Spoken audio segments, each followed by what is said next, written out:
Before we commence, let us take a few moments to remind ourselves how lucky we are to be in receipt of Lord Buddha's teachings.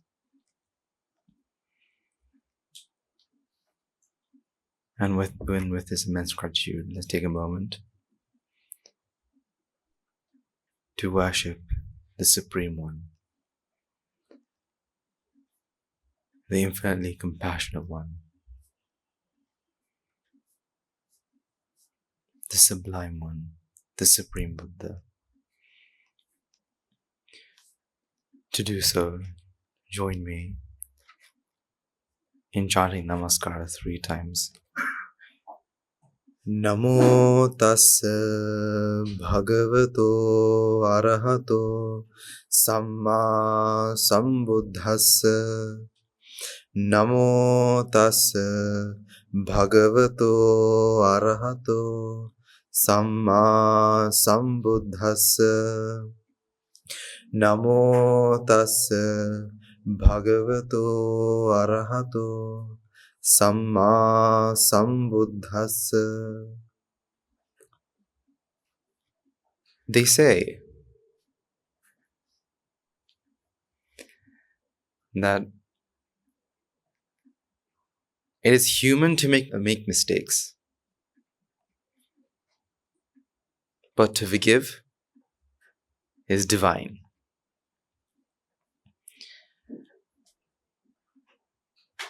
And it's very interesting, that is. It is human to make mistakes, or it's, instead of using human, but we can use, it's okay to make mistakes. But to forgive is divine.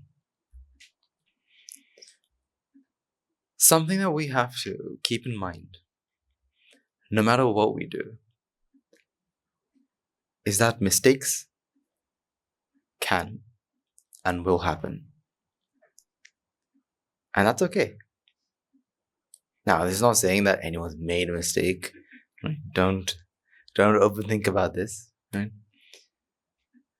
But in our lives, mistakes do happen. And it's okay. Because what we have to keep remembering is we only have a body and a mind. And this mind is always under our control, right? We can control our mind completely, right? Of course not. Our mind arises with different ideas at different moments, at different time periods. And ideas will arise. And whenever you have an idea, do you ever think your idea is wrong or incorrect? Because it arises in your mind, you think it's always right. And so when you do it, you make a mistake. Now, the question is, do arahants also make mistakes? No, they're all perfect human beings, aren't they? They don't make mistakes, surely. Do they? Of course they do. That's the thing. It is human to make mistakes. It's very, very human to be able to make a mistake. But to forgive is divine. You see, sometimes if we feel it to be very difficult to forgive one another, because you come to this idea that, they did something. They said this to me, they said that to me. And you automatically give them the label that this is who they are, that they are this sort of person. Now, especially when you're living among lots of people, and we've talked about this before, we continue to give people labels for something that they've said or something they've done. You give them a label and you say, usually sometimes we give them nicknames as well. If you remember your schooling years, you gave others nicknames. Sometimes they were not as nice as they should have been. But you give them a nickname because of something they've said or something you've done, and it sticks. And no matter what, you continuously see them in this light. However, forgiveness is divine. Now, who are we trying to forgive here? Who are we trying to forgive? If making the mistake is human, or if making a mistake is normal, then who are we trying to forgive here? Because if we have an answer to that, who? There's something wrong. There has to be something wrong. Because why? We know every answer to the question who can only stem from what? Ignorance. Every answer to the question who will always stem from ignorance. Is it not? Who did that? No. Not who. What should you ask yourself? Instead of saying, who did that? The best question is, what happened? And how did it happen? You see, whenever something has happened, you don't always look at who. Because who is always rooted in ignorance. Because if you can only answer the question who, if your mind is going through a defilement process. If ignorance, attachment, vexation, insanity mode, and then the sense of self or sense of fixedness will always give you the answer to who. For example, who's listening? Who's talking? Who are you going to offer alms to in the evening or at noon? If you have the answer, that's rooted in ignorance. So instead, what we have to do is we have to understand that, people make mistakes, right? People make mistakes, right? Right? Sure? People make mistakes? Minds can make mistakes. People are perfect, right? People are perfect. Minds, not so perfect. They've got small flaws here and there because why? It's a mind, right? The mind arises, the mind passes away, the mind has an idea, right? The mind works according to what? According to its views. A good example would be, say you're hungry. Say you're hungry. We all feel hunger. Anyone here doesn't feel hungry, right? Hopefully everyone had breakfast, right? Hopefully. So you are now no longer hungry, but you were hungry.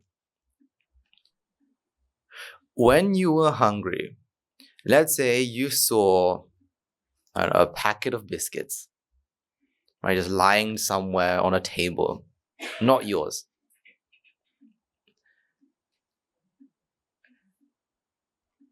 Now, do we go and take the packet to eat it if you're hungry?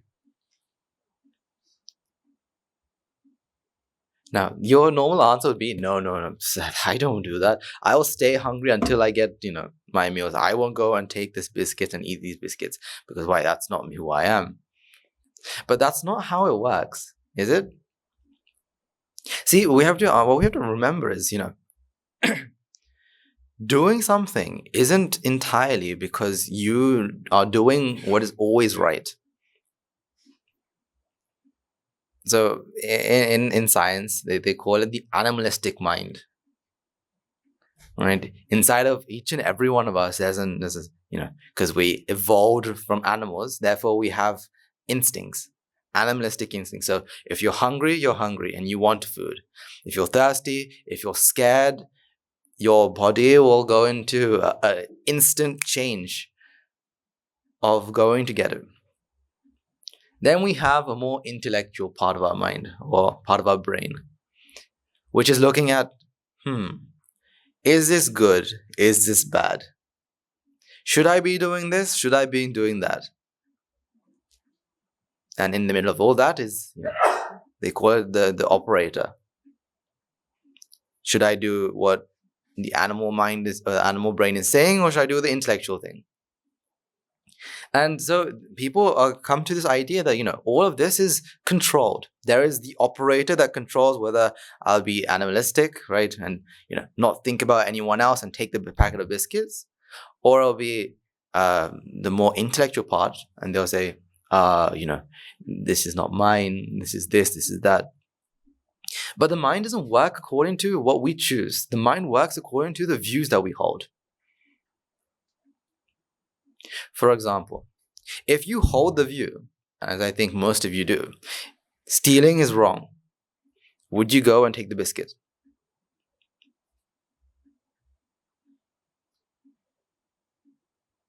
Is it no? Is the answer no? It is no until a certain extent. When you reach this extent, now you won't steal until a certain extent. If the mind is put under so much pressure, and for as long as you have ignorance, you won't think twice before doing it. For example, you are really, really hungry, right? And you see the packet of biscuits. You are absolutely starving. You look around and you see no one there, right? So you're trying to tick boxes here. Okay, no one's there, so it belongs to who? No one. And then you try to make it feel okay, and once it feels okay, now you take the biscuits and eat. Now, so you can make a mistake. That's okay. But the question is, can you forgive yourself? Can you forgive yourself when you make a mistake? Or do you find it pretty difficult to forgive yourself? So, for example, maybe you made a mistake by saying something to someone that hurt their feelings. We don't do that, do we? Of course not. But when it happens, do you find it difficult to forgive yourself for, you made a mistake, and now you find the need to, apologize, not once, not twice, but hundreds of thousands of times? Because why? You still don't feel right. Something is wrong here. Because I'm finding it really hard to forgive myself. If that is so, that means we still have something to do here, right? Because how can you forgive someone else if you can't forgive yourself? Because why? Remember, everything stems inside to out. If you can forgive yourself, can you only forgive someone else? If you can't forgive yourself, can you truly forgive someone else? Can you? If you make a mistake and you spend the next week thinking about it, thinking, oh, why did I do such a thing? Why did this happen? Why did I say this? Why did I do this? Why did I think this? For example, I've had several people have come up to me, and I've heard people sometimes gets the ideas. What happens if they get the idea of, I don't like Amma, I don't like Tata, I wish they were dead. Children have those sort of thoughts. But then the next moment they think, I should not think that. That's so wrong. Oh no. What am I gonna do? Is that Aryapurada, or is that one of the heinous crimes? And what am I gonna do? And they go to Amma, they go to Tata, and they apologize. Sometimes they don't go to Amma and Tata. They go to someone they trust. They go, you see, this happened. I had this sort of thought, and they continuously live in that thought. And they think, oh, I did that. I did this. I did that. I did this, and they're stuck. They can't forgive themselves. But then they say they can forgive other people. But can they? If you can't forgive yourself, can you truly forgive someone else? No, because if you feel that you if you can give yourself a label, how can you say you're not giving someone else a label? See, we all have to learn that forgiveness should always come from inside.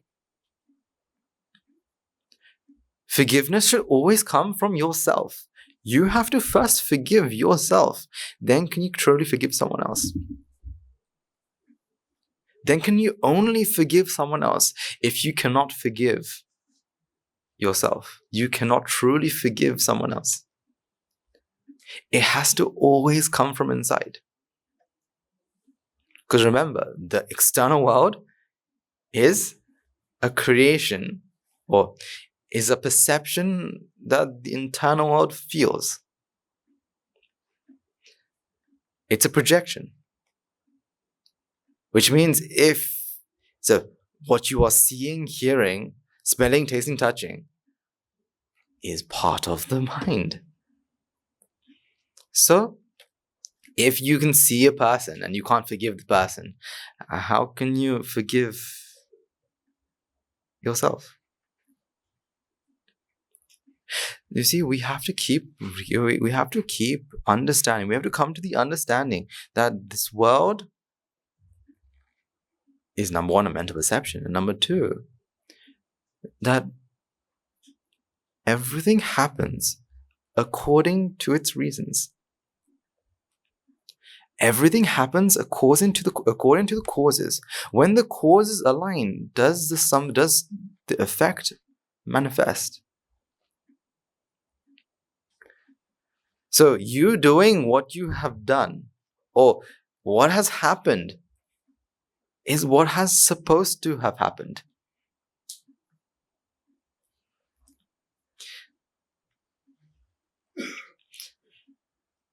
Let me give an example. Sometimes you can find yourself overthinking. Something small happens, but you start to think about this and you start to overthink about this. For example, I start off by saying, mistakes are human and forgiveness divine. Some people can happen because this is the mind, isn't it? May think, okay, what was the mistake that happened? Who made the mistake? How is it? Did I make a mistake? Did they make a mistake? Did someone make a mistake? That's overthinking, and that's okay. However, if you find yourself overthinking, sometimes you can find the mind run in all corners. Do I, for example, you ask a teacher, right, one of your teachers, a question. You're not satisfied with the answer. And then you go and tell another teacher, you like this answer.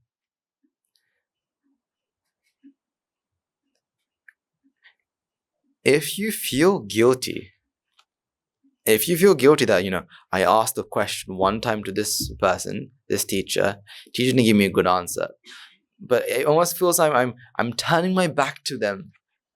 I'm turning my back to them and I'm going to a different teacher. And I feel really guilty about it. That shouldn't be. I should see them all to be equal or whatnot. If you overthink it and you start to think that I'm such a bad person. Why did I do such a thing? Why did I say something? Why did I do something to hurt another person? See, what we have to understand is that this is the mind. That the mind is something that arises and passes away according to the causes. If the causes are aligned, then what happens is perfect. An example that comes to my head is, our mind is basically like using a computer or a laptop. Sometimes when you're online and you're doing something, suddenly like something pops up and it says, oh, sign up to our newsletter. Or something pops up and says, you can buy this 20% off.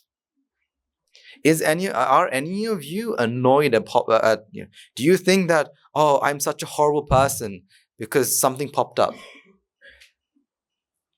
Do you ever think I'm such a terrible person because something popped up and it says sign up to our newsletter?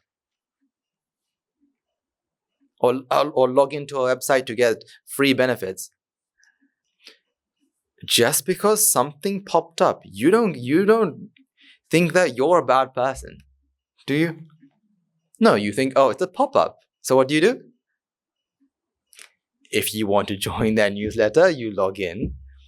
But normally we find these really, distracting, and so we just close it and we carry on with life. We don't think about it again. Why did that happen? What I did, was it wrong? Was it right? We don't think about it. We just close it and we leave. We move on with life. Same thing with our mind. Our mind at a moment can pop up with some random, weird and wonderful things. Is that you who had the pop-up? Is it you who had the pop-up? If it is you, well, this laptop is also you then. No, it popped up according to, I'm not good with any websites, but I'm guessing there's probably coding behind that. And it just pops up according to the causes. It pops up, you read it, because you can't stop yourself from reading. Right? You can't physically go blind on that spot and say, okay, there's nothing here. And all you see is the X. You see it, you read it. Because why? What is the mind? The mind is to identify, to know and identify. Right? To go from Rupa Vedana Sanya Sankhara Vijnana, you perceive. That's okay. But you're not annoyed that, it popped up. Instead, what do? You close. And you move on. So when your mind comes up with different ideas, sometimes could be good, sometimes could be bad. It's a pop-up. It's a pop-up. So what should you do? If it's a wholesome thing that you need to do, well, you follow up. If it's something that you think is wrong, that I shouldn't have thought that, then what should you do? Close and move on. Okay, this is the reason. See, this is true to almost everything that happens in the mind. Every mind is like a pop-up. For as long as we have ignorance and attachment, anger in big or small forms will arise in the mind. When it arises, what should we do? Think how terrible I am. Wow, laptop, I'm so bad because my laptop has given me a pop-up. I'm so bad. I'm a horrible person. Is that what should you do? No, you identify. Okay, a pop-up has popped up. A pop-up has come up. Okay.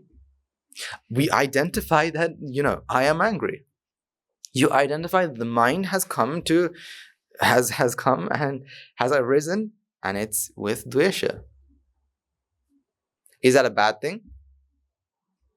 Is that a horrible thing? Is that the end of the world? Is it? No. We shouldn't be angry, should we? It's not good to be angry. No. We identify, okay, anger has arisen. Who's angry? Who's angry? You can't give an answer to that. Because why? The causes have aligned, so a mind arises. And when the mind arises, thanks to our defilement process, we feel what? Aversion. We feel aversion. We identify, okay, there's aversion.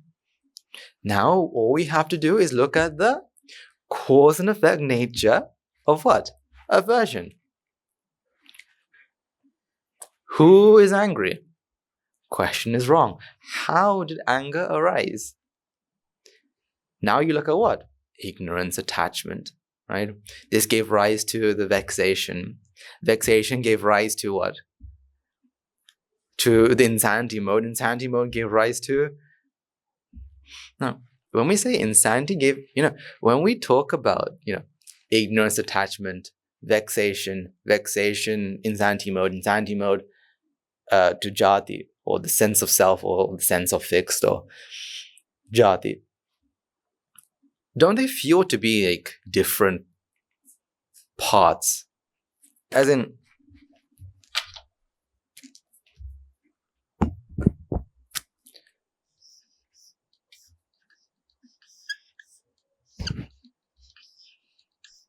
doesn't it feel to be like this leads to this, leads to this, leads to this? However, this process isn't this to this to this to this. It's more that when this happens, we call it what? Abhisankara. When this happens, we call it what? Insanity mode. When this happens, we call it what?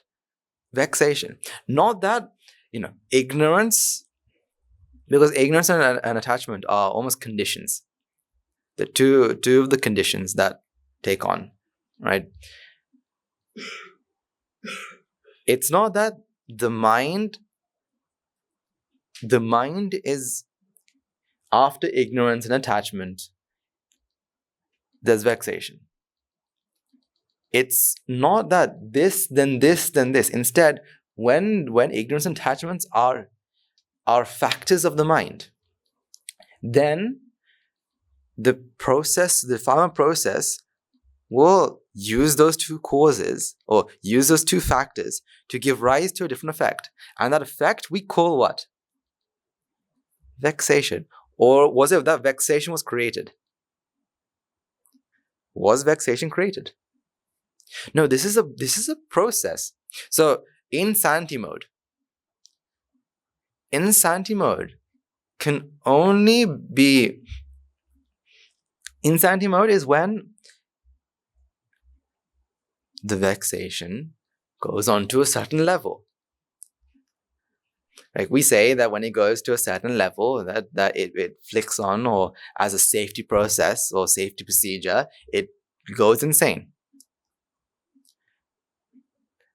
But it almost feels as though, abhisankara and jati, these are all different things. One and another, these can be separated. But can they? No, they're part of the same process here. They are both different moments of this cycle. So when the vexation, when the mental pressure exceeds a certain limit, then abhisankara happens. When abhisankara happens, then it's not that after abhisankara happens, then you feel jati.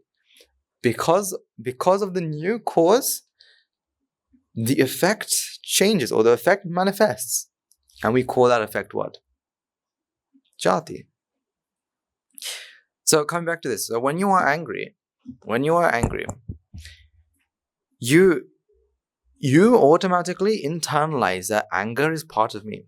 All problems are I'm facing this big problem. This problem is mine. And we hold and we grab and we store this as part of me. So this jati thinks that I am angry. Like, for example, like lots of animations would create the idea that that we have anger, we have jealousy, we have joy, all stored in our mind. And at one moment, anger comes in, and then they move back and give a chance for joy, give chance for other emotions. However, that's not how the mind works. The mind doesn't have anger inside of it. Anger isn't part and parcel of the mind. Instead, what? Anger is where? Anger is an effect that appears, that manifests because of our defilement process. Because of our defilement process, anger arises. First and foremost, what we have to do is we have to understand that anger is who? Anger is part of who? We have to understand that it's not part of who, that it's a part of this process, this mind process. We identify that we're angry. We identify that there's aversion. We identify that there's desire. We identify that, I'm feeling moha here. We identify what is happening, and then what? We look at why.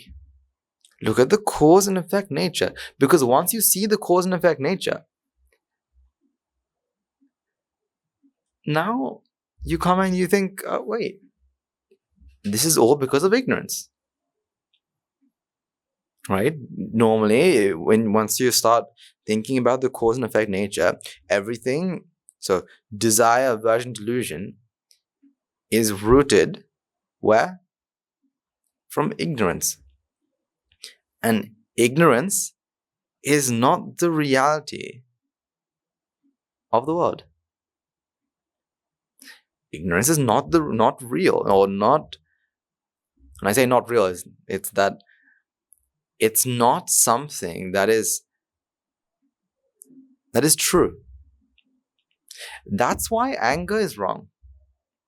Because it stems from a fallacy. It grows, it's something that grows from a fallacy. Something that's not real. That's why it's wrong. Not that, I'm angry, being angry is wrong. No, because it stems from ignorance. Ignorance, or in other words, thinking that the world is, not understanding the nature of nature. Not understanding what nature is. When you understand what nature is, can you be angry? Can you be angry? If you understand nature, can you be angry? No. Okay, let's try something else. Desire. Is desire bad? Desire is rooted in ignorance. Therefore, it shouldn't be something part of the mind. However, is desire bad? Desire is not bad. So if you feel desire, if you feel a modicum of desire, is that who you are? No, that is that is the effect that the mind felt. We're very quick to label. We are very quick to label. That's why you'll hear a lot of people saying, I'm a raga character, I'm a dvesha character, I'm a moha character. I tend to have more moha than the rest. I tend to have more raga than the rest. And you give yourself a beautiful label. Why are you angry? Because, I just have a dvesha character. I'm just more dvesha than raga. So, this is why I'm angry. This is why I'm upset. Right? Because that's who I am. But is it? Can an arahant say that, I used to, this mind had the tendency to be a moha character, or this mind is a moha character, but I came out of that? No, the mind arises according to its causes. At one moment, you feel raga. So people who feel, to give like a brief outline, they say that everyone is either a raga, a dvesha, or moha character.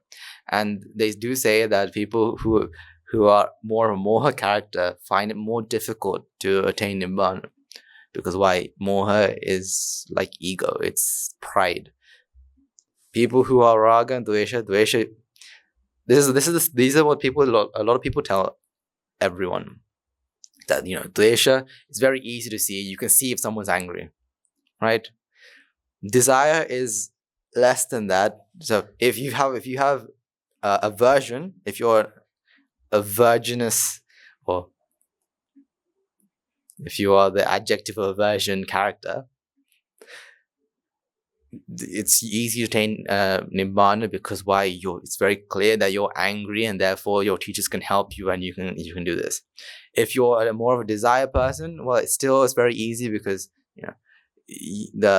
you would go to your teacher and tell your teacher the ins and outs of you, and your teacher will help you attain Nibbana. However, moha people are very, very difficult to attain Nibbana. Because why? Because of your pride and ego, you would hide everything from everyone and make sure no one sees this. And even if you go to your teacher, you only show half the story. That's the thing they say. But is your mind a raga, dvesha, or moha character?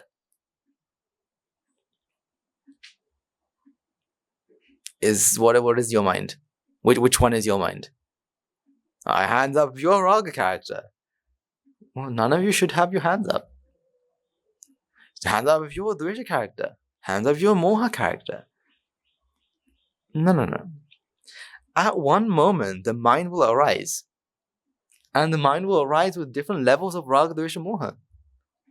Next moment, is it because of this mind the next mind will arise with the same levels? Is it because of... It's like saying, is it because of this leaf was made? Was this leaf the cause of this leaf? No, but these leaves were probably from the same tree, right? So if this was the older leaf, this had some effect on this leaf. But is this the reason for this? No. That's why every mind is almost... You can say they're independent. However, they do have a connection to the previous mind. That's why you can think. That's why all your thoughts are connected. Because every thought has a connection to the next mind. However, they are not dependent on each other. So just because you feel raga now, doesn't mean the next moment you will feel raga. If that is so, we'll continuously be just feeling one feeling. If you're angry, you'll always be angry. If you feel desire, you always will feel desire. But is that so? No, your mind will change accordingly.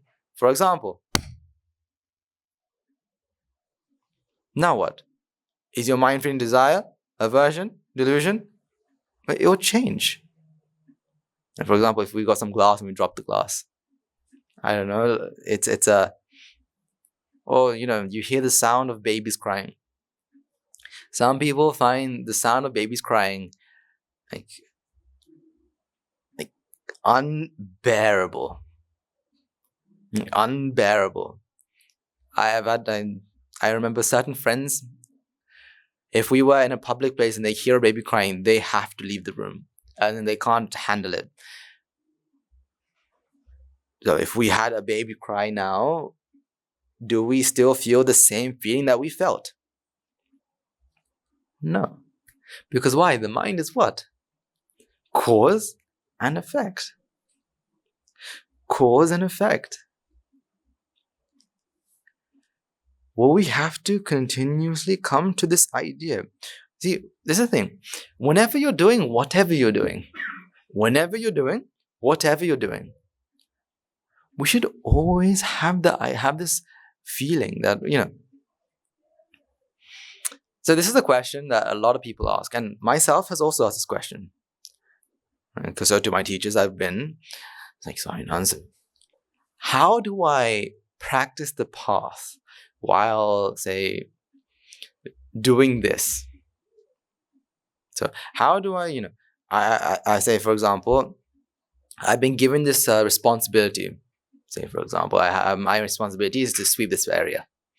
I'm given this responsibility. How can I practice the path while sweeping? And my teachers, every time I've asked this, my teachers tell me one thing: don't.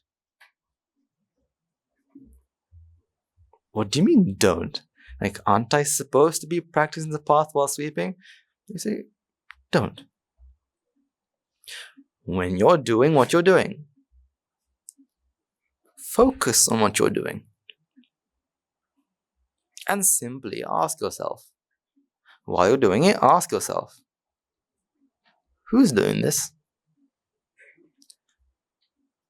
Who, why, and how? Just ask yourself these. Just when you're doing this, whatever you're doing, whether I don't know, you're climbing a tree or you're digging a hole or whatever you're doing, right? Whatever you guys do, right? Whatever you all do in your time, ask yourself these 3 questions: who, why, and how. So I remember coming to my teacher, and he says, no, don't practice the path. Just don't. When you are doing something, you do it. Focus on what you're doing and ask yourself these 3 questions. Because what is practicing? What is practicing? Giving answers to these 3 questions: who, how, and why. Practicing the path is answering these 3 questions. Because we come to this feeling that, to practice the path is completely different to what I'm doing. For example, the question that we can all have is, how can I do something? How can I practice the path when I'm using my mind? For example, let's say you have the task of reading some text. How can I practice the path of reading this text? I can't do that. Oh, that's a question I used to have. Like, if I am told to read this, when I'm reading this, how can I practice the path? Because why? I have to be focused on what I'm reading, or else if I'm thinking about the unorthodox nature of this text, that means I'll be reading this for the next 5 years or so. So what should you do? As you're reading, you read and ask yourself, who, how, and why? Or who, why, and how? Or why, who, and how? Or however, these 3 questions. Because once you ask these 3 questions, while you're reading, you will be reading. However, you will also, while you're reading, try to be answering these questions. Because practicing the path, taking steps towards Nibbana isn't something separate. So it's not like this is life, right? And this is the practice. They aren't two separate things here. They are not 2 completely separate things. Instead, they're the same thing. Instead of having 2 things, they are both one big block that should happen. However, because in our life we haven't been throughout our infinitely long journey in samsara, practicing the path was as minute as not even like a speck of dust. It's like one micro, I don't know, whatever, like so small compared to the rest of our samsaric journey. So we automatically have this idea. We come with this view that, practicing the path is something separate to life. Simply put, say you have a job, right? So today we have. So today we have Dakine, right? So everyone will proceed something for the Buddha Puja, right? When you are proceeding, if somehow as you are proceeding, you become an arahant, right? Will the proceeding change? Will you proceed the Buddha Puja in a different way? Just imagine, like one moment you're walking and you become an arahant, right? Will you change the way you're taking the Buddha Puja? Will you have an extra bounce in your step? Will you start taking longer strides? Will your gait change? No, instead it's what? You'll keep walking, you'll keep doing what you're doing. However, only one thing has changed. Only one thing has changed. And that's the switch of what? Ignorance. So everything will still go on as it is, except you won't feel what? Jati. So when when an arahant is reading, do they read and then think, I'm reading this. I'm gonna have to think separately while reading. I'm gonna have to think separately about the anicca nature of this reading, this text. No, as they're reading, they feel the anicca nature. That's how it works. So life and the practice aren't two separate things. They're both the same thing. Part two, they are life, and practice of path is basically life. While you're doing whatever you are doing, all you have to do is ask yourself these three questions, and that is the practice. Okay, let's take an example.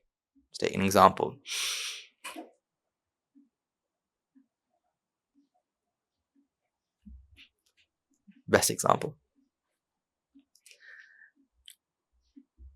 You are going to take a shower.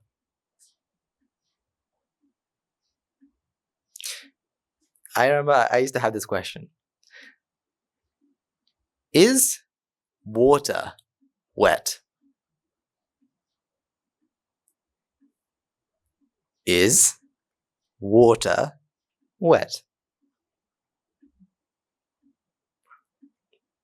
It has to be wet, right? You put anything into water, the water makes anything wet. So water should be wet, right? I don't know, you take this cloth, you put it into water, it becomes wet. You take this mic, you put it into water, the mic becomes wet. Right? You put these leaves into water, the leaves become wet. So shouldn't water itself be wet? Water should be wet.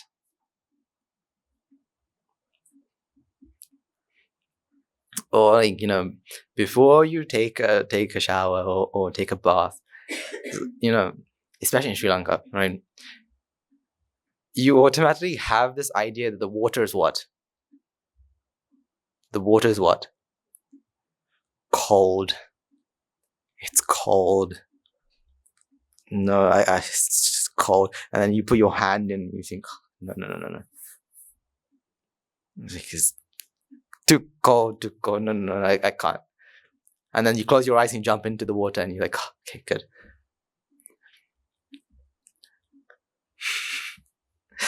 So, is water cold? Is water wet and cold? Because that's what water is, right? Water is wet and water is cold. See, when you're taking a shower, there's something to think about, isn't there not? You think about, okay, who is showering? Who is taking the shower?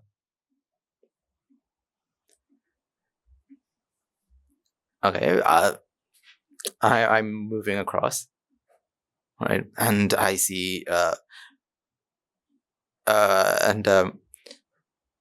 I'm every step I take forward. See, even when you're walking, ask yourself, who is walking?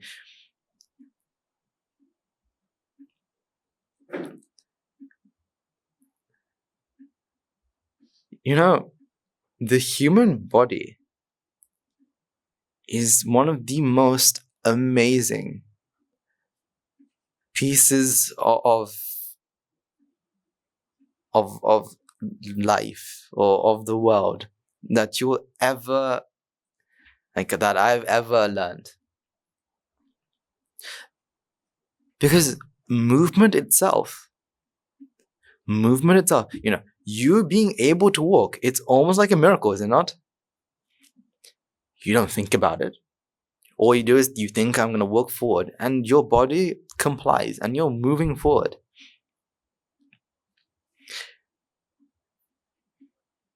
If you just take a moment to think about movement itself in general. Now, you've all seen robots, right? I don't know, you've probably seen these videos of robots doing things, and you see how robotic they are. So they'll to pick something up, they go very robotic. But humans, we have this almost fluid-like motions that we're able to do things without feeling so robotic, and that's all thanks do this amazing muscular like structure, the muscles, the nerves, the veins, the beautiful systems of the body.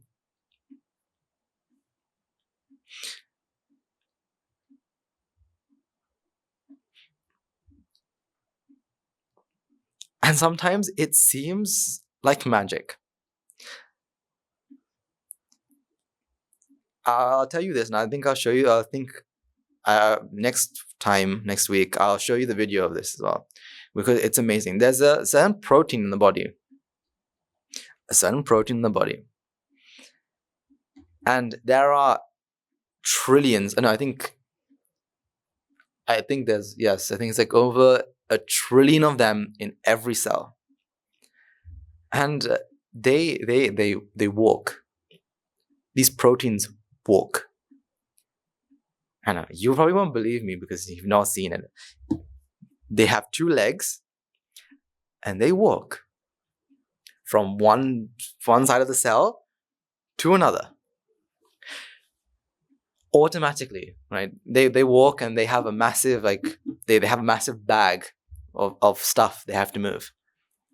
Automatically, you see this and you think, what? That's a thing. There has to be something that has to be, they have some sort of brain. They're walking. Literally, they go 1 step, 2 step, 3 step, and I think every second they can take over 100 steps. Steps. This is the part of the human body, because the human body. See, take my word for this. I'll show it to you next time, right? Proteins walking. It seems so strange because when we see protein, because we know proteins are very simple structures made from atoms and whatnot, and to see them walk, because we have attributed the idea of walking to beings. The sense or walking, the action of walking can only happen from beings. So seeing a chemical move, very strange, but that's nature. So coming back to taking the shower, right? You have to always ask yourself, who is actually going and taking a shower? Who? Why? Why is this? Why am I showering? Because when you ask yourself why, this is where you get merit. Why? Why do we shower? Why do we shower? You can survive pretty much your entire life without showering. I think either Guru Ramdhara or a monk had explained this to us. If we stop showering, first day, you'll feel a bit icky, right? You'll be like sticky, and second day, you feel really dirty, and But when it comes to a week, after a week, you don't care. After a week, your body gets so normalized that you no longer need to take a shower because because it's called being nose blind. You can't smell. Like, for example, the people near you will know this. Every person, like you yourself, has a specific scent. You yourself have a specific scent, right? And that's how the body works, right? But can you smell it? But if someone else can smell it. Like if you went into a place that you stay, for example, a room, right? Your room. You go into your room, you may not smell the smell that it has, because why? You're so normalized to it. However, when someone external comes in, they take one whiff and they'll faint onto the floor. Because our body is used to getting normal to things, right? To normalize things, finding ways to be normal, come to a normal state. And there are science behind that, but forgetting the science, we are taking a shower. Why? For our benefit. Really? Is it for our benefit? See, you can take it to be your benefit, but it also is for the benefit of all sentient beings, is it not? If you ask yourself why am I showering, you can actually come to the answer that I'm doing this in benefit of all sentient beings. And it's not saying that all of you are very smelly people. No. Opposite. I'm not saying that. What I'm saying is, because you are showering, you are creating the environment for yourself and other people to come, listen, and practice. And when you understand, what do you do with your understanding? Keep it to yourself, right? Whenever you understand something, you keep it to yourself. Yes? You don't tell anyone. No, when you understand something, the first thing you do is you go and tell someone. Someone that you's a noble companion. You go and you tell them, today I learned this. And you learn and they learn, and you are helping one another. So you are showering for who? You are showering for who? All sentient beings. So ask yourself, who, how, and then how, who, why, and then how. How is showering happening? Now you look at the process. The cause and effect, this process nature. This process nature. So, because when you see water, you automatically think it's what? That it's wet. It's cold. So, for example, I have a bottle of water. I don't carry bottles of water in my pockets, don't worry. I just wanted to bring this here. You see this water. Automatically, what are your presumptions? What are you presuming? This water, it's wet. I think everyone assumes that water is wet. It's cold. And I don't know, it has can you see this? It's slightly, has a slight, it's not clear, but it's kind of clear. So what are your presumptions? By looking at this, what are you assuming? It's wet, it's cold, and maybe it's not drinking water. Now, so you have already assumed that this is wet. But what is being wet? Define being wet. Is water wet? Water is not wet, actually. Water is dry. But water has the ability to do what? To make things wet. So, for example, if you were to put your hand into water, why do we say that my hand is wet? Why do we say that? Because our hand has what? Water droplets everywhere. But we automatically, we can only say it's wet because we perceive it. When it's in a bottle, is it wet? Is the water wet? No, water is just water here. Water is in a certain,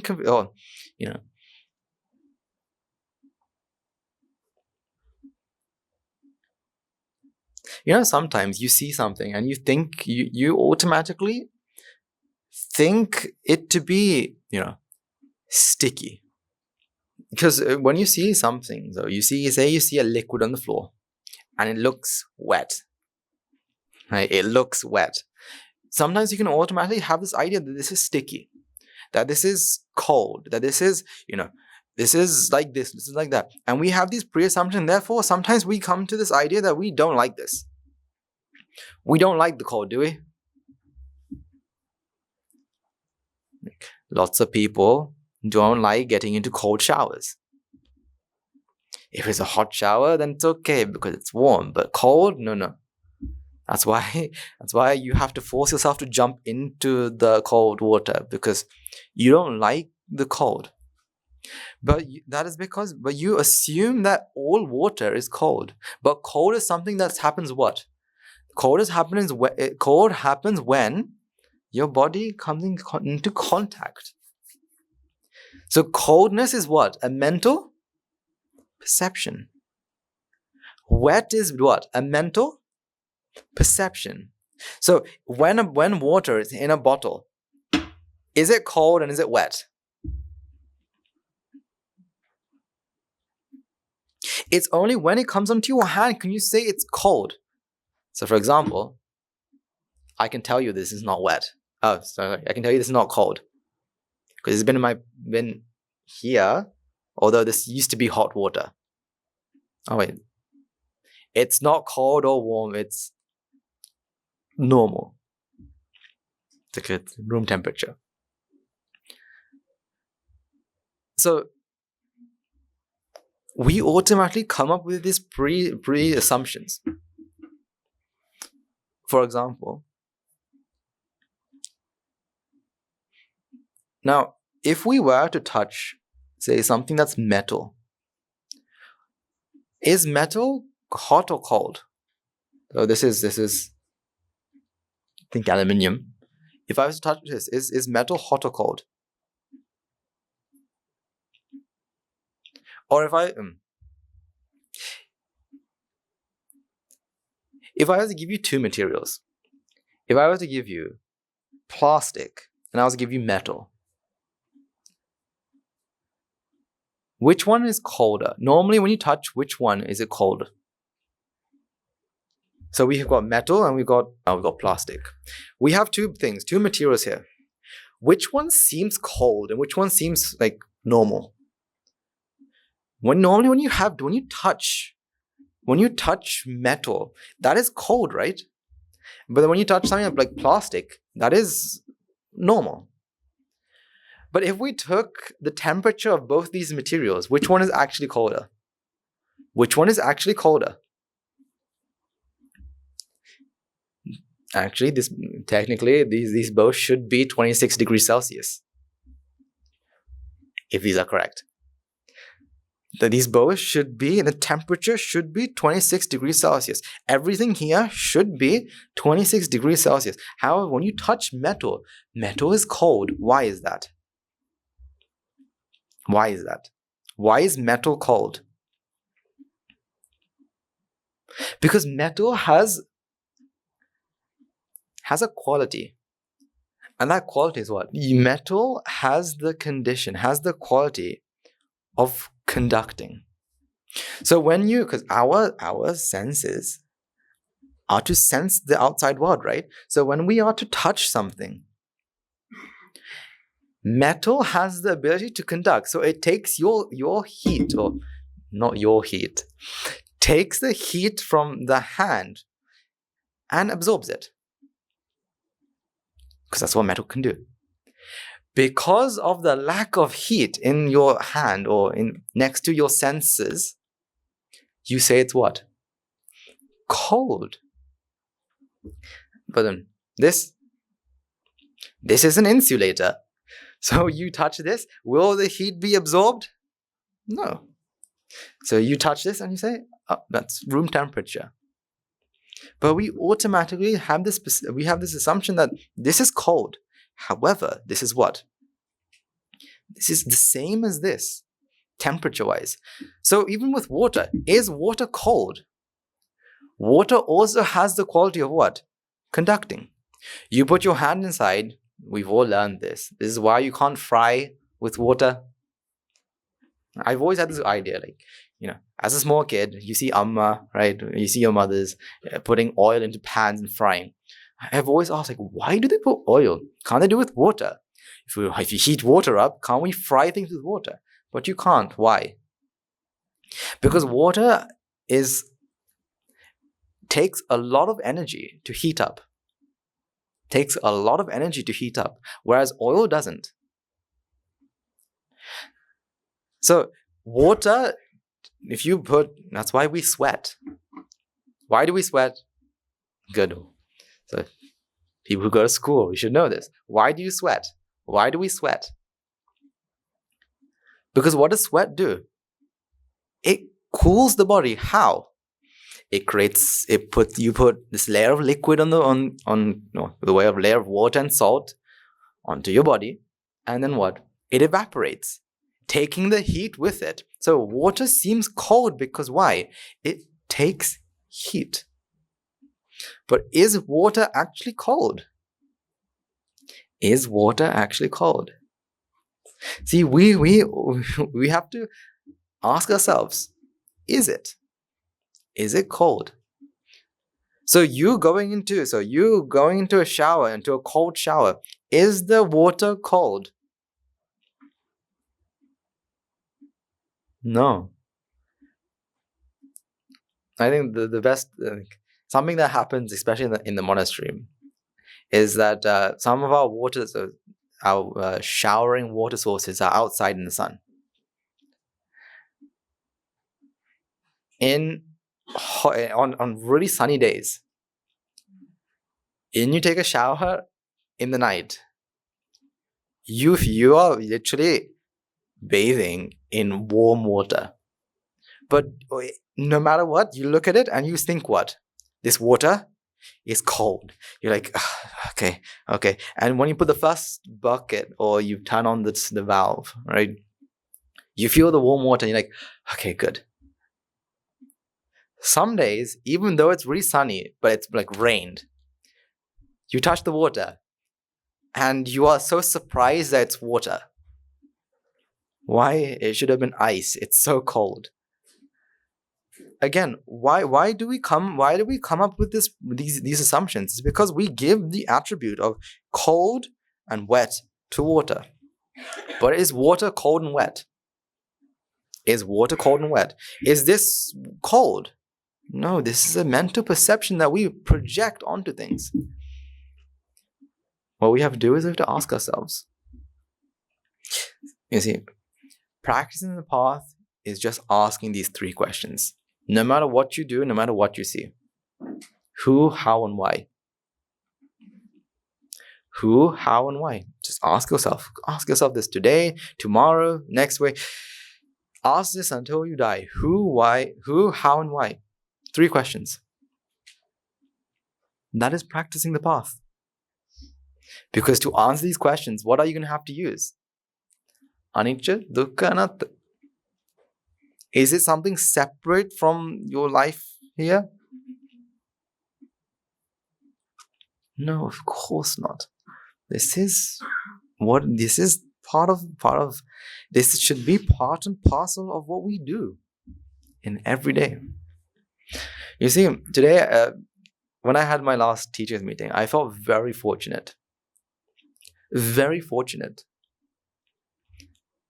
Because practicing the path is it's difficult, but so easy. Difficult because we haven't practiced this throughout our samsaric journey. But it's such an easy thing. All you have to do is ask these 3 questions and give them answers. Using the Dhamma. You see, as you're practicing the path, something that we should all have by now is this feeling of immense compassion towards all sentient beings.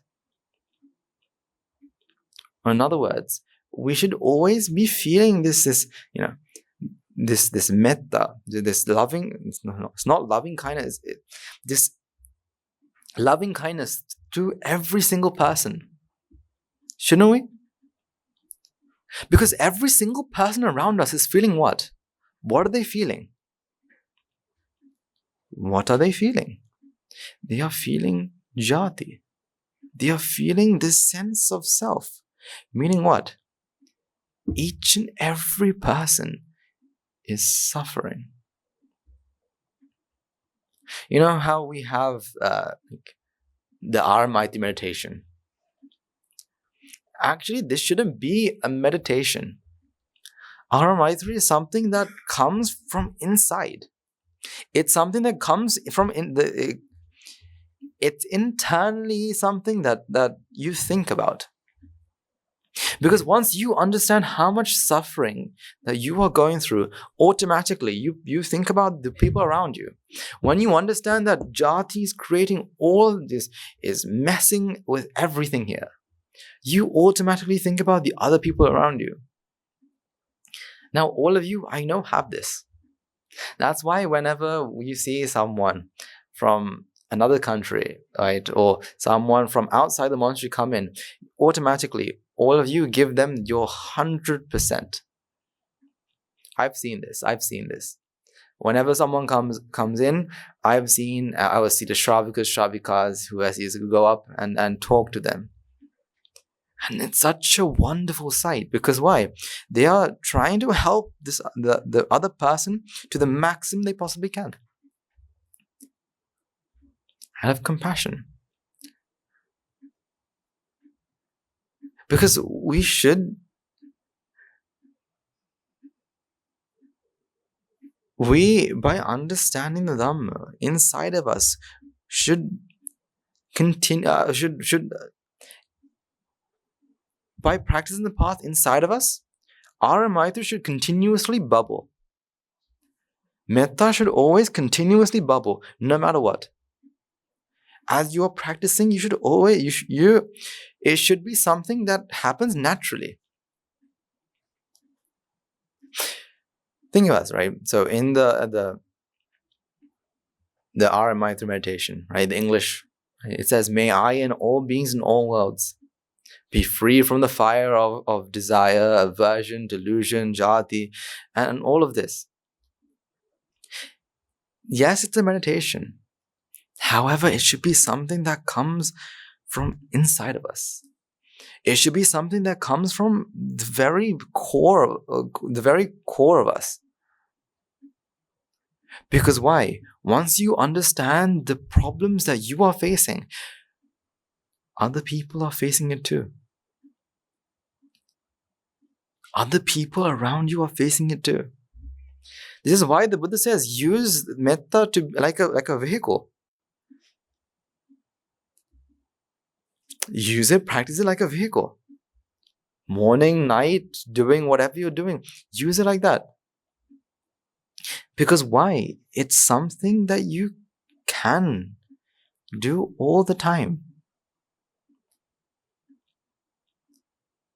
But remember, to do something externally, you have to do internally as well. That's why it's may I and all beings in all worlds. Because it's very, very, you can say it's very selfish. Why are you wishing for yourself?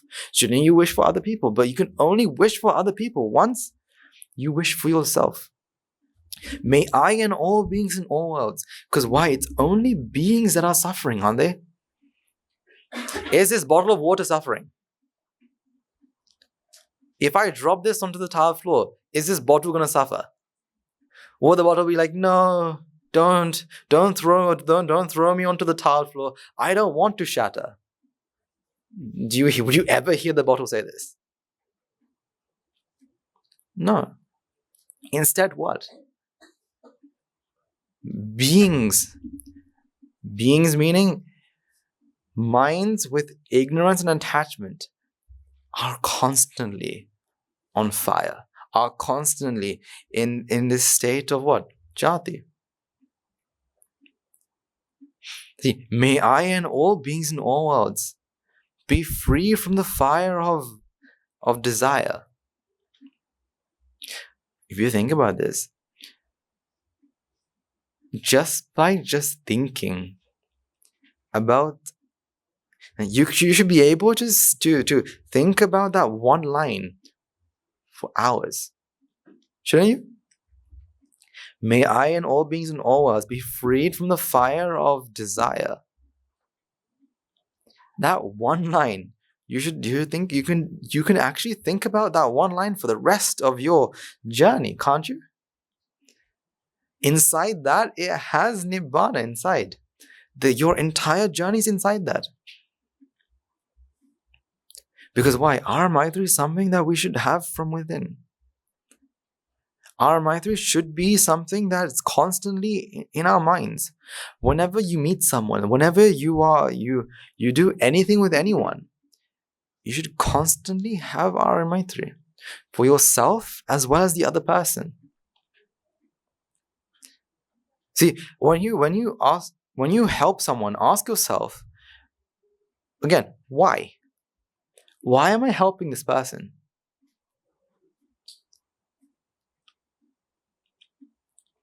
See, if you're helping this person to make yourself feel good, that's not the way. If you're helping the person so the other person thinks that you're good, that's not the way. If you're helping someone for merely the merits, you should always help someone knowing that this person is a mind and a body. And this mind has what? Ignorance and attachment. Therefore, they have what? They have the biggest problem. What's that? Jati. They are feeling what? Dukkha. They are feeling what? Dukkha.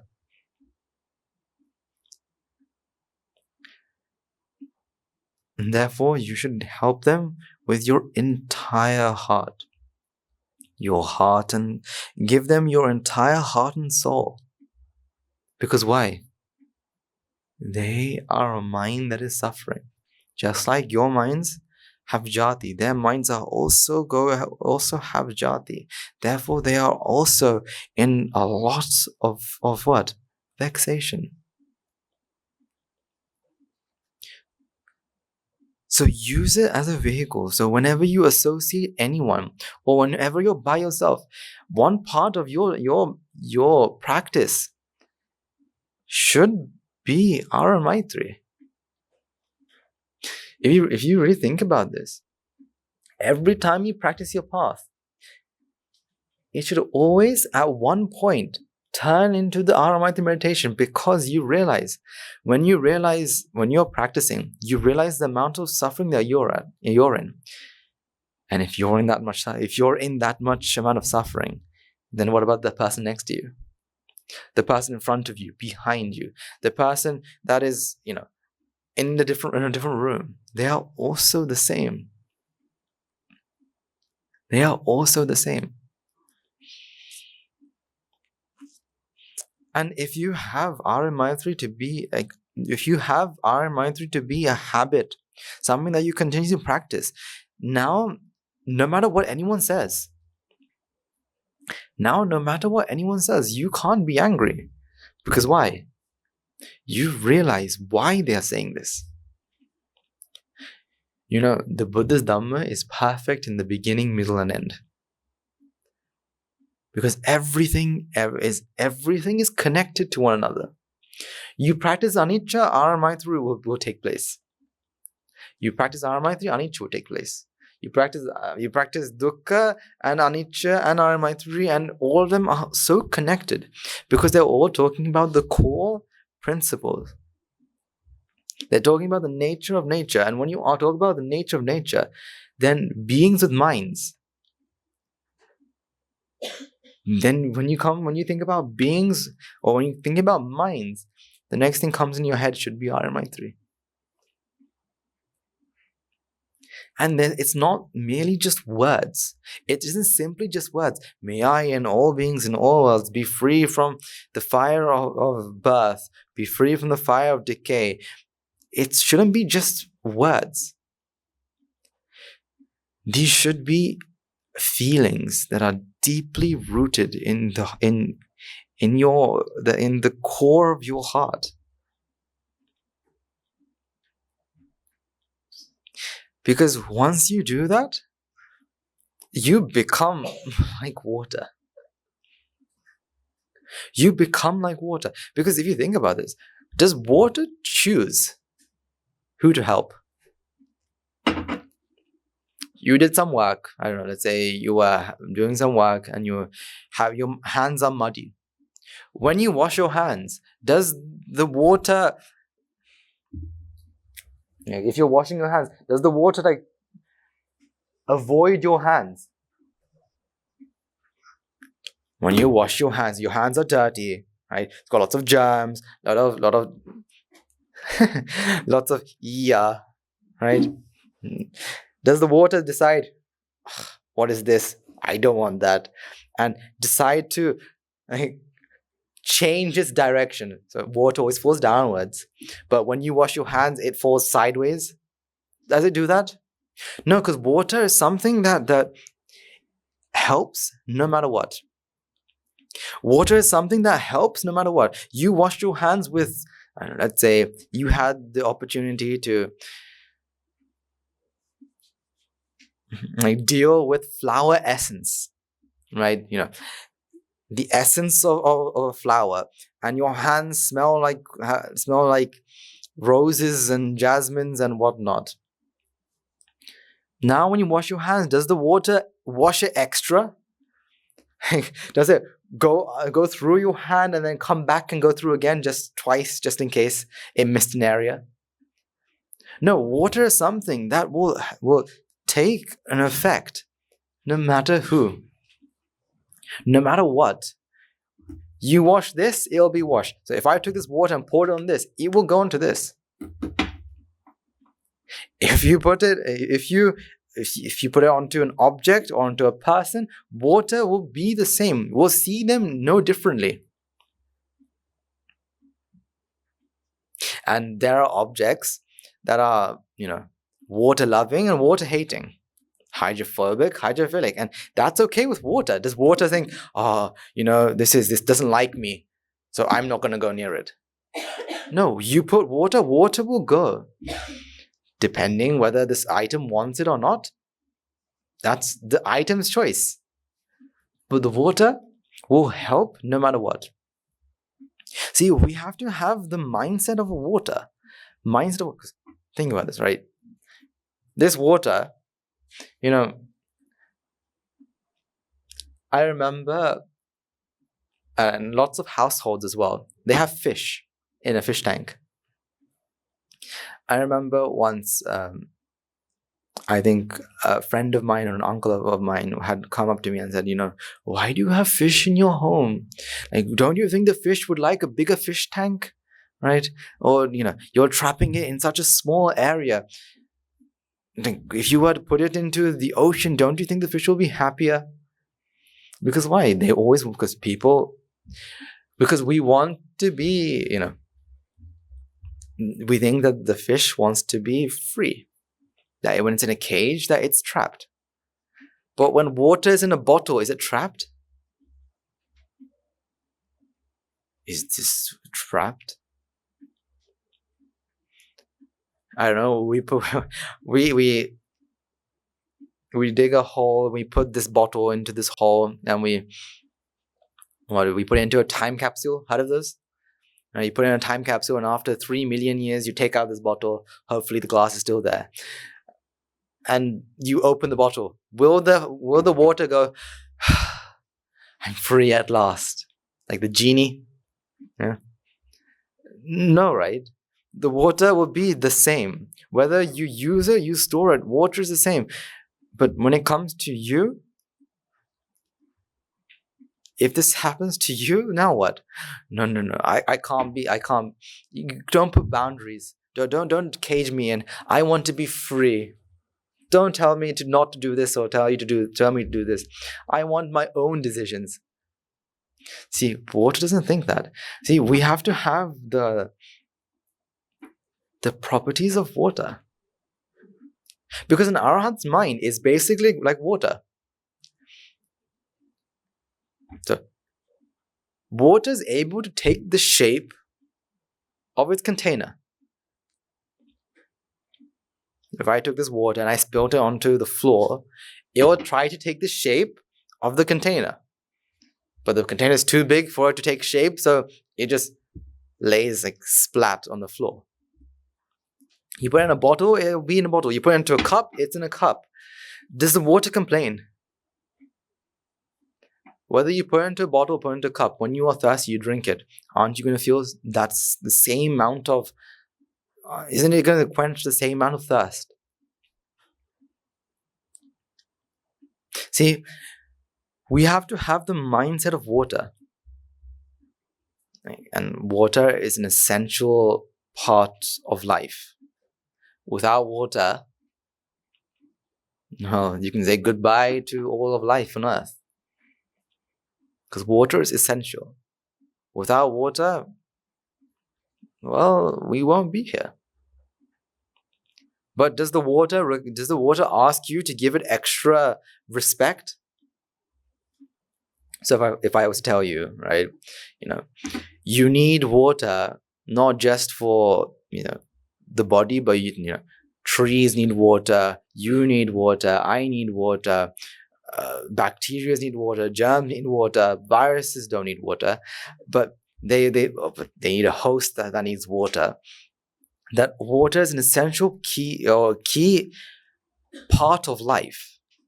Should we put this on a pedestal and say, "Oh, water, how great you are! Please take my offerings of more water"? No, because water doesn't require. Water will help do whatever it possibly can, without thinking about what it's going to receive in the end. Because remember, once you wash something dirty with water, is the water clean? Is the water clean? Is the water clean? No, right? It's dirty, right? You sure? Are you sure? Water doesn't change. Water will always be water. Okay, water not always be water. I take that back. Water will always be clean. However, it has the great ability to trap dirt, or to have dirt swimming with it. But water is clean.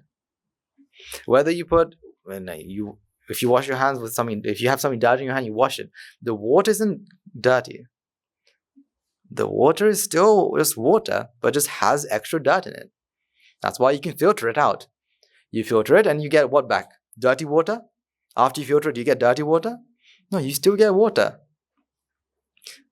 For example, if you were to take all your sweats, all of the water that's output from your body, and if you were to filter it, that water is perfect to drink. But when you think about it, sweat, no, sweat is not something that I should drink. But it is still water. If you filter it out, or even urine, if you filter it out, well, what you get back is what? Water. What does water think? I'm in a pure form here. When I go through the body, I become defiled. I don't like going through bodies, so don't drink me. Does water ever say that? No, water is as flexible as it possibly can be. It's part of nature. All of nature is like this. All of nature is like this, except one thing. All of nature accepts nature except one thing. What's that? What's that?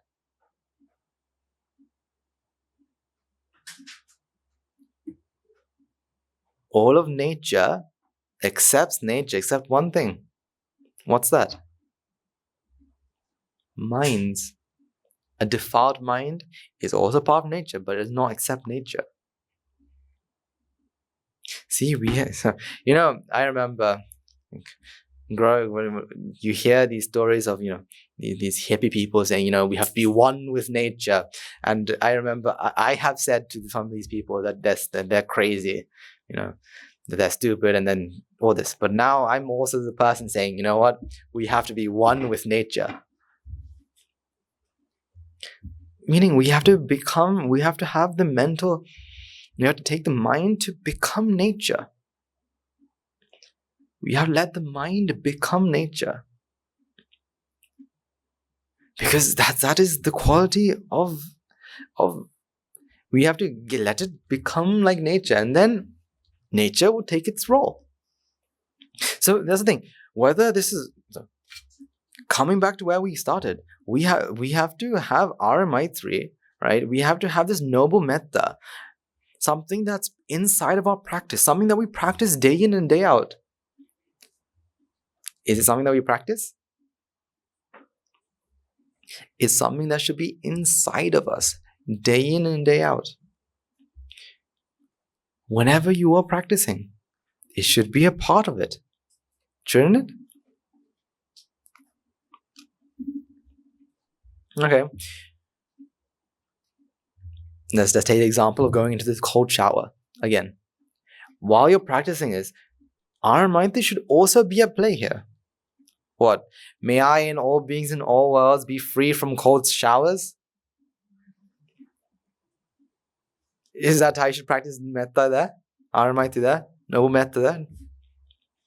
Is that how you should practice? May I and all beings in all worlds be free from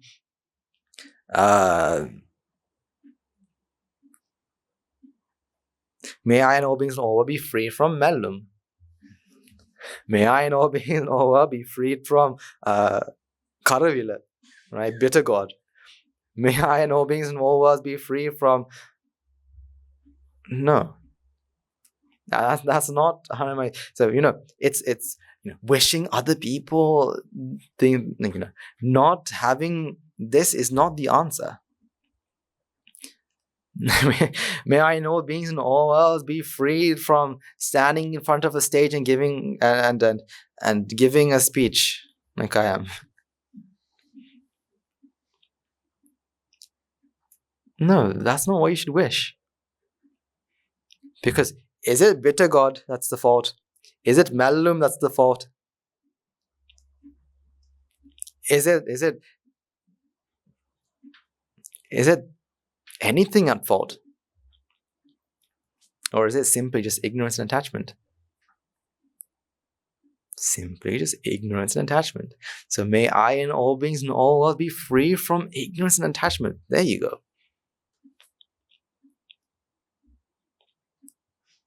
Because when you practice, when you truly internalize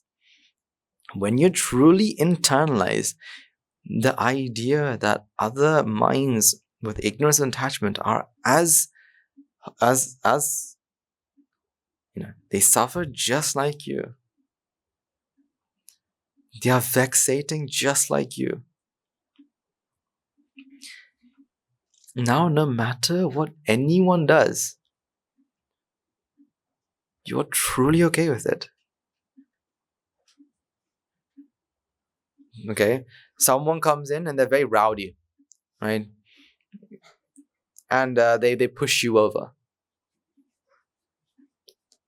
What are you feeling? May this mind attain the supreme bliss of Nibbana. Someone shouts something, someone's screaming at you. Oh, why did you do this? Why did you do that? In your mind, what should you feel? May this mind attain the supreme bliss of Nibbana. I remember a monk had told me this several months back, or maybe years back, maybe. And he's like, I used to wish the same thing. I used to wish, may other people attain the supreme bliss of Nibbana. But the reason I wish that is because when they attain Nibbana, they are no longer. So my problem will disappear because why? They are no longer going to be, they will no longer exist. But technically you're wishing for the same thing. Except you're wishing, may I and all beings, may I and this mind attain the supreme bliss of Nibbana. See, whenever you see anyone, can't you wish that? So I know it's easier to practice the path for other people than yourself, right? It's easier to practice the path for other people. So for example, you see someone who is under all this vexation. you can see that and you can practice the path for them. But when it comes to yourself, it's difficult, right? Practicing the path for when you see someone else who is going through vexation, you know that. So give them the wish. Become like water and extinguish their fire. Become like water and extinguish the fire. Because why? Water has the quality of what? Extinguishing fires. Water has the quality of what? Cooling you down. So you become like water. Sometimes sometimes when someone is upset, sometimes the best thing is not to say anything. Out of what? Out of noble Mettá.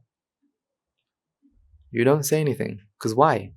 If you say something, sometimes the problem will become worse. For example, this is something that happens in lots of lives. A person comes and is usually when two people come and then one of them has a problem and they say, why did you do this? And the answer the other person gives is because it's anicca. So, for example, someone's. Don't ask me where this example comes from, right? Someone is sweeping and they leave the broom on the floor, right? Someone comes up and asks, "Why is the broom on the floor?" And the person says, it is wrong, yes, but you do know it's anicca, right? That's a sense that it's in the wrong place. Sometimes this isn't the right answer. It is the right answer. However, the wrong time and the wrong place. Sometimes the best thing to do is to say nothing. Especially when someone's angry, best thing to do is say nothing. Wait for them to calm down. Wait for them to come to a state of semi-anger. Then you can talk to them. But you all know when you are angry, when someone comes up and tells you that you're wrong, does that extinguish your anger? Mothers out there, right? When you get angry at your child and your child says, "Amma, you're wrong," do you say, "Puta, am I wrong? Okay." Or do you say, "Puta, am I wrong?" And you pick up whatever's next to you.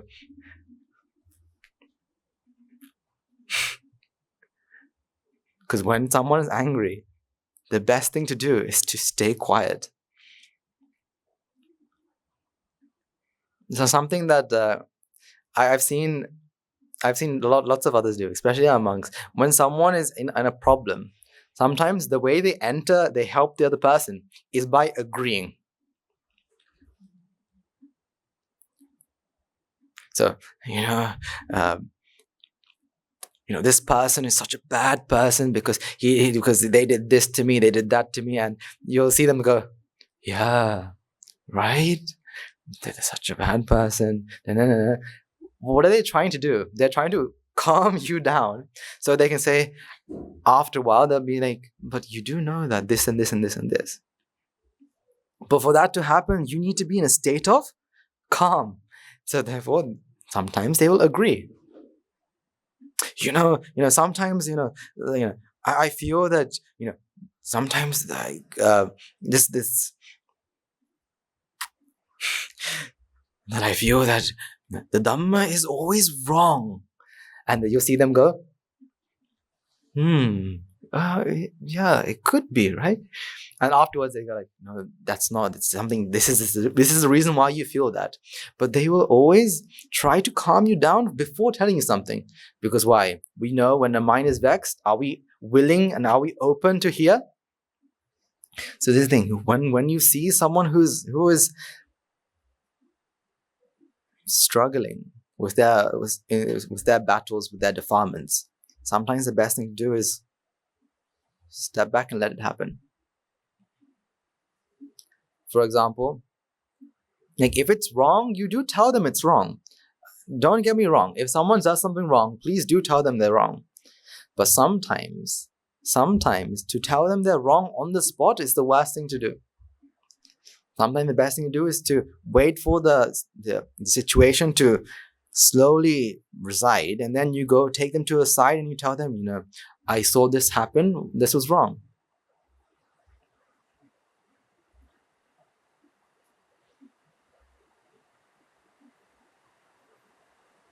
The rain is cold. The rain is cold, right? It's freezing cold. Don't. The rain is wet. Very wet. Don't go to the rain, because the rain is wet. So that's the thing. Something that we have to continuously put into action is, okay, we have to think, speak, and act with what? Noble Mettá. Think, speak, and act. These three things we should continuously do to the maximum we possibly can. Think with noble Mettá.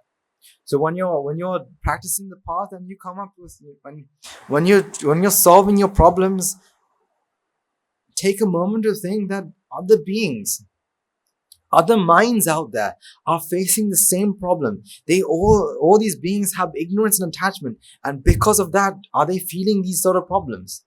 May they be free from ignorance and attachment. May they be free from jati. May they be free from the fires. And speak with Ara Maitri. Speak with noble Mettá. Whenever you say something,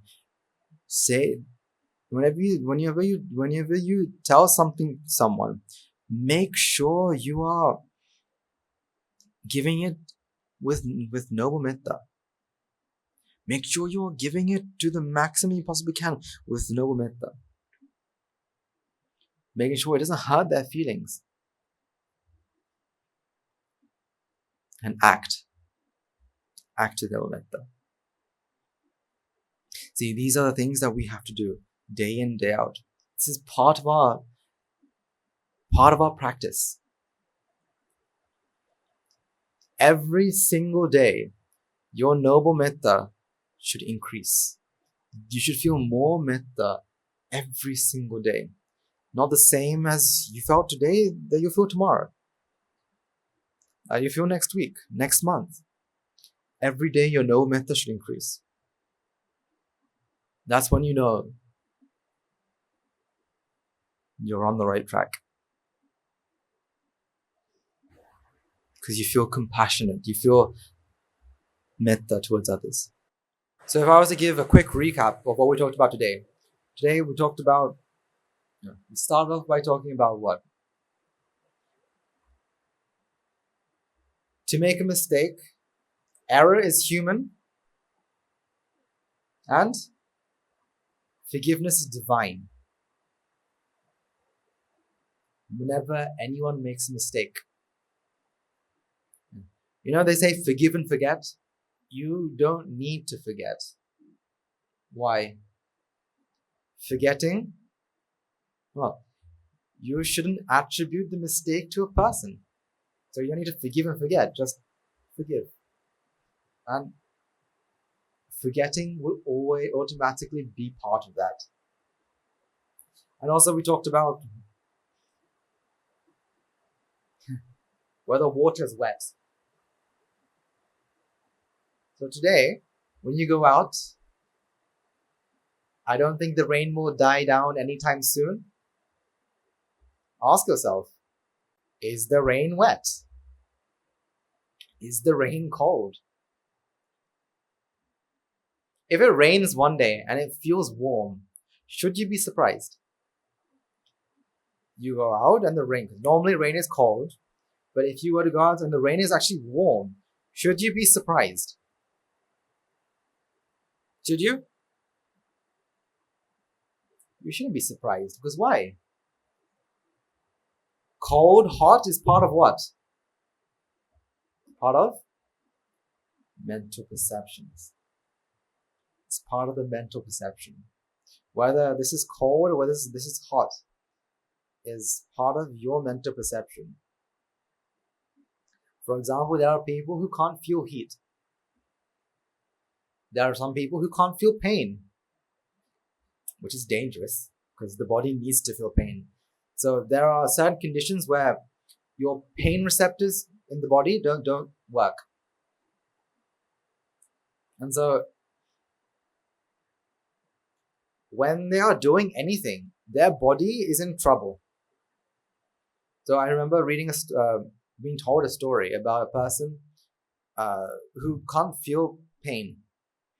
Literally, you can take a hammer and like hit the hammer onto their hand, and you can see the hand deform, but the person would just look at it and go, "Oh, okay, doctor, fix me."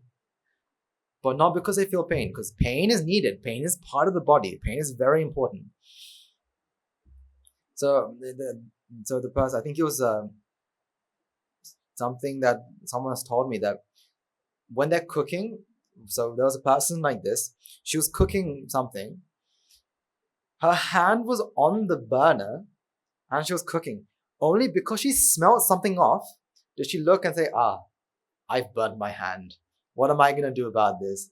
And goes to hospital and get its bandage. We always think that pain is bad, right? We always have this idea that pain is bad. Is pain bad? Is pain bad? You see, bad, good, everything is what? Cause and effect. Everything, so that's the thing, the body is a perfect piece of nature. The more you look at yourself as a machine, or look at the body as a process, the more amazed you become of it.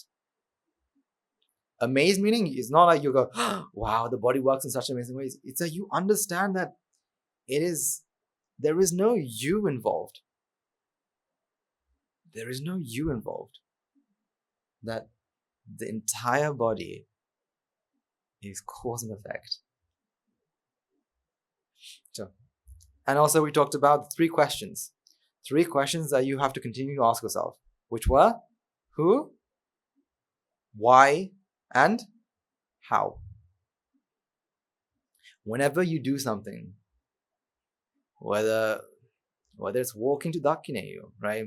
Proceeding the Buddha Puja, holding the umbrellas, the pearl umbrellas, whether it's, having arms, right? When you're eating, ask yourself these 3 questions. When you go back home, when you take a shower, when you wake up in the morning, brush your teeth, make your way to the monastery, have breakfast, listen to a sermon, listen to this, listen to that. Ask yourself these 3 questions. Who, why, and how. That is the practice. And finally, we talked about, being like water. Practicing our Maitri and being like water. Just like this bottle, this water in the bottle. To be like this. Because water is part of nature. It has the ability to extinguish fires. It has the ability to change according to its environment. And it has the ability to not to complain. Because why? It's able to change, able to accept nature for nature. We also have to be able to do what? Accept nature for nature. Right. So as your task for this week, see, I'll always give you tasks. Whether or not you do it, that's not but it's not my responsibility whether you do it or not. Because I can take the horse to the watering hole, but I can't make the horse drink. Right? So I'll give you tasks. Every week I'll give you a task to do. Whether you do it or not, that's in your hands. But I know one thing. Whenever I tell you to do something, I do it. I do what I say, and I say what I do. Because what's the point of coming up here and lying? I can fly.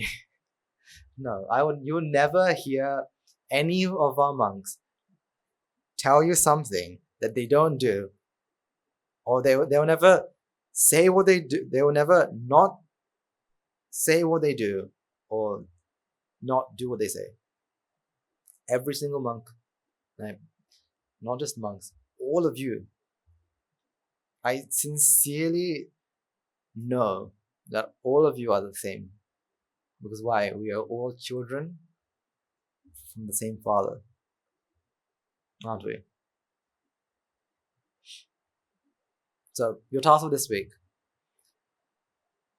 whenever you're doing any sort of activity, whenever you do any sort of activities, right? Minimum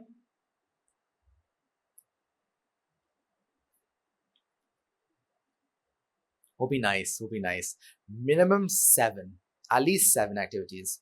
While doing 7 activities, so one a day, ask yourself these 3 questions: who, what, and how. Ask yourself these questions. At least one a day. Actually, let's make it a bit more harder. Twice a day. Right? Twice a day.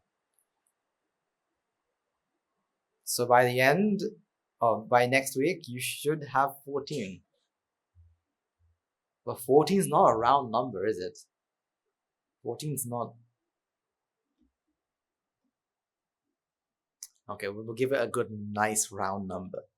See, 14 doesn't seem round, right? 15 seems round. 15 then.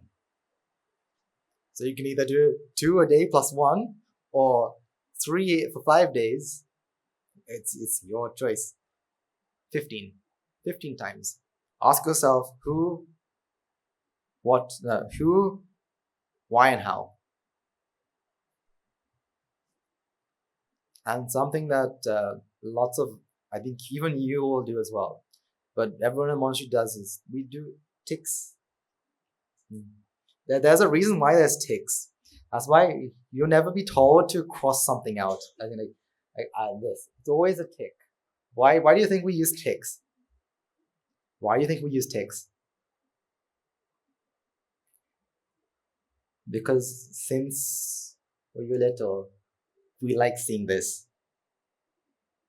Psychologically, we all love seeing this. That's why tick. It's always nice to tick. That's like, when you have like a massive to-do list, the feeling of crossing something out, very pleasurable, right? You have 10 things to do, you do one of them, and you cross one of them out. It feels good, right?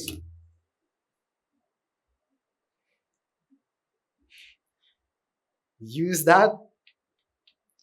Yes, that's vexation. Yes, that's pleasure. Yes, it's the relief from vexation that gives you pleasure. I agree. But you can use this for your own benefit. Because we like ticks, use ticks, therefore we're more prone to take the next one. So if you don't do something, just leave it blank. Don't cross it. Leave it blank. Because then you can be happy by thinking, at least it's a blank square. If it was crossed, that seems bad. So tick it 15 times. You should have 15 ticks by next week. Right.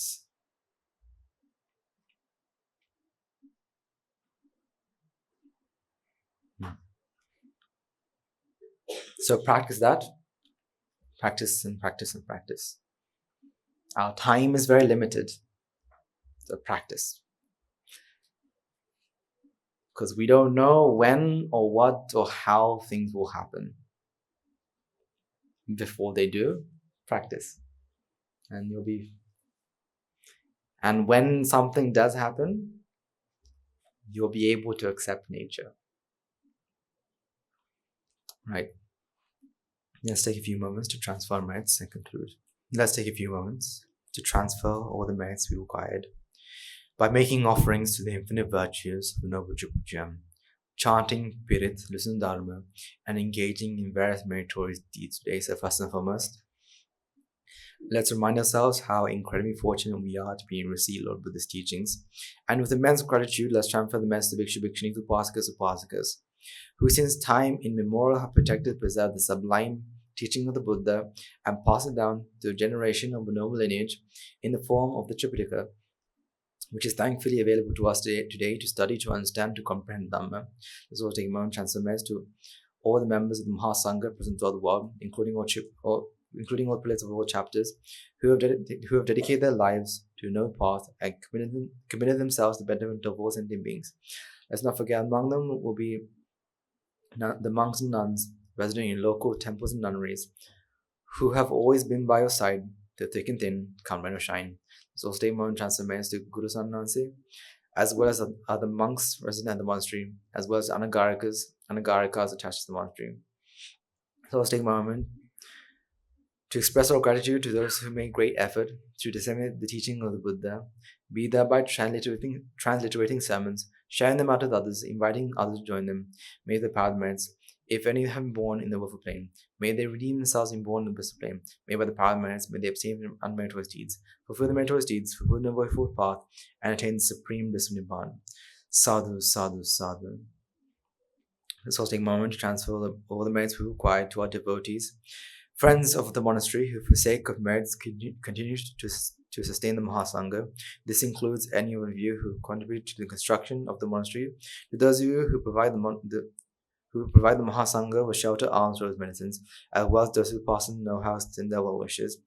May by the power of these merits, may they abstain from meritorious deeds, fulfill the meritorious deeds, fulfill the noble path, and attain supreme bliss of Nibbana. Sadhu, sadhu, sadhu. Let's also take a moment to transfer our merits to our mothers, fathers, husbands and wives, brothers, sisters, sons, daughters, grandparents, uncles, aunts, cousins, nephews, nieces, our elders, friends and acquaintances, employees, employees, to all those who have helped us, supported us, assisted us in shape form. By the power of these merits, may they be healed in physical, mental ailments, may they overcome any obstacles in their spiritual progress, may they abstain from meritorious deeds, fulfill the meritorious deeds, fulfill the noble path, and attain the supreme bliss of Nibbana. Sadhu, sadhu, sadhu. This hosting moment transfer merits to the Devas, Brahmins, spirits, demons, primarily Sakadeva, as well as humans, gods, and deities, who have committed to protect and fulfill the Sambhava Sasana. This hosting moment transfer merits to our garden deities, who keep a watchful eye over us and keep us out of harm's way. May through the power of these merits, may they prosper in divine power and wisdom. May they abstain from unmeritorious deeds, fulfill the meritorious deeds, fulfill the noble path, and attain the supreme bliss of Nibbana. Sadhu, sadhu, sadhu. This also take moment transfer merits to our ancestors, who predeceased us, to all that has been friends and family to us in this even long journey to samsara. Resulting moment transfer merits to all the let's take a moment transfer merits to the police force, as well as the armed forces, as well as the police force, who sacrificed their lives to protect the peace and harmony of our nation. May all those who lost life in the war, be their friend or foe, rejoice in the merits required today. Let's also take a moment transfer merits to all those who lost their lives in natural calamities such as tsunamis, earthquakes, landslides, pandemics, reminding ourselves among them will be those who have been friends and family to us in the long journeys in samsara. May the parliaments, if anything born in the woeful plane, may they redeem themselves in born in the blissful plane. May by the parliaments, may they abstain from the unmeritorious deeds, fulfill the meritorious deeds, fulfill the noble path, and attain supreme bliss in Nibbana. Sadhu, sadhu, sadhu. And finally, let's all resolve, may the power and blessing of all the merits required of the day. We've been witness the event of many hundreds of thousands of Arhat nuances in this very land itself. And finally, may through all the powers required today, may you and I and everyone who made this program a success become a Arhat nuance or Arhat nuance in this very life in the era of the Gautama Supreme Buddha itself. Sadhu, sadhu, sadhu. The Mahasangha now extend their blessings to you. Raga ginnen midetnva, dvesha ginnen midetnva, moha ginnen midetnva, නිබ්බාන පරම සුඛයෙන් සුඛිතතර වෙත්වා නිබ්බාන පරම සුඛයෙන් සුඛිතතර වෙත්වා මමද සියලු ලෝක සියලු සත්වයෝ නිබ්බාන පරම සුඛයෙන් සුඛිතතර වෙත්වා නිබ්බාන පරම සුඛයෙන් සුඛිතතර වෙත්වා නිබ්බාන පරම සුඛයෙන් සුඛිතතර වෙත්වා රාගගිනි නිවේවා දේශගිනි නිවේවා මෝහගිනි නිවේවා නිවන් සැප ලැබේවා නිවන් සැප ලැබේවා නිවන් සැප ලැබේවා තුන්වන්ගේ සුවසියානන්ත මහා ගුණ බැලින් සියලු ලෝක සියලු සත්වයෝම නිබ්බාන පරම සුඛයෙන් සුඛතර වෙත්වා සාදු සාදු සාදු